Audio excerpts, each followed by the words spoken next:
नमस्कार दोस्तों। याद है बचपन में 5 रुपये में कितनी चीज़ें मिल जाती थी। 5 रुपये में समोसा, 1 रुपये में टॉफ़ी, 10 रुपये में पेट भर खाना। आज वही चीज़ें कितनों में मिलती है। यानी पैसा वही है लेकिन उसकी ताकत कम हो गई है। इसे ही कहते हैं इन्फ्लेशन। आपको याद है आपकी पहली सैलरी या पॉकेट मनी से आपने क्या खरीदा था। आइए जानते हैं इन्फ्लेशन क्या है आसान भाषा में। समय के साथ चीज़ों की कीमतें बढ़ना, इसका मतलब पैसे की खरीदने की ताकत का घटना। 2000 में 100 रुपये में 10 किलो चावल मिल जाता था, आज 100 रुपये में सिर्फ 2 किलो चावल। यानी पैसा वही लेकिन वैल्यू कम। इन्फ्लेशन क्या होता है? ज़्यादा लोग चीज़ खरीदना चाहते हैं जिससे दाम बढ़ जाते हैं क्योंकि सप्लाई कम होती है। जैसे बारिश ना हो तो सब्जियों के दाम बढ़ जाएंगे क्योंकि सब्जियों की उपज कम हो जाएगी।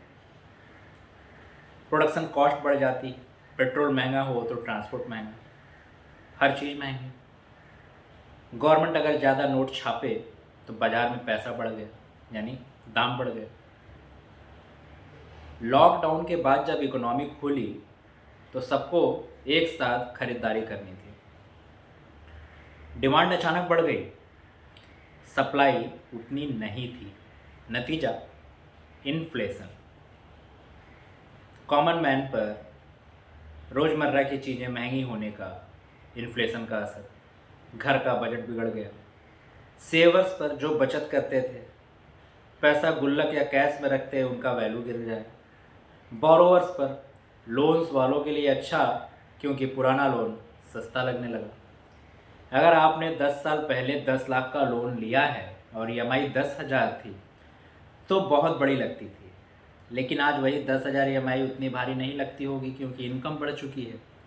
यानी इन्फ्लेशन बोरोवर को फ़ायदा देता है, सेवर को नुकसान। इन्फ्लेशन और इन्वेस्टमेंट की कहानी। इन्फ्लेशन को बीट करने के लिए सिर्फ सेविंग काफ़ी नहीं है। बैंक में पैसा रखने पर आपको ब्याज 4 से 5%, एफडी पर 7%, 8% मिलता है। लेकिन अगर इन्फ्लेशन 6% है और असल में आप निगेटिव रिटर्न अर्न करते हैं। अगर आपने 1 लाख बैंक में रखा और सालाना 5% इंटरेस्ट मिला तो 1 साल के बाद हुआ 1,05,000। लेकिन उसी 1 साल में इन्फ्लेशन 6% था तो आपके पैसे की बाइंग पावर कम हो गई। यानी सेविंग सिर्फ बैंक में रखकर अमीर नहीं बनाया जा सकता, इन्वेस्ट करना भी ज़रूरी है। इन्फ्लेशन से बचने के क्या तरीके हो सकते हैं? Investment, mutual fund, equity, real estate, gold. Diversification, पैसा अलग अलग जगह लगाएं। लॉन्ग टर्म प्लानिंग, इन्फ्लेशन को ध्यान में रखकर फाइनेंशियल गोल सेट कीजिए। अगर आपके बच्चे की पढ़ाई आज 5 लाख में होती है तो 15 साल बाद वही 15-20 लाख में होगी।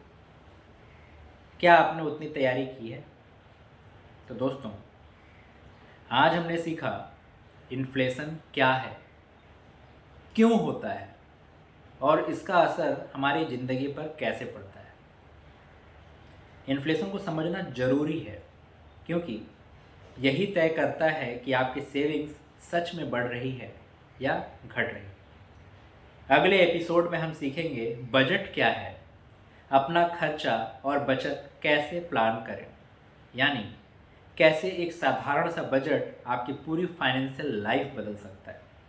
याद रखिए, अगर पैसा है लेकिन उसकी कीमत गिर रही है तो असली अमीरी नहीं है, असली अमीरी है इन्फ्लेशन को बीट करने में। Thank you.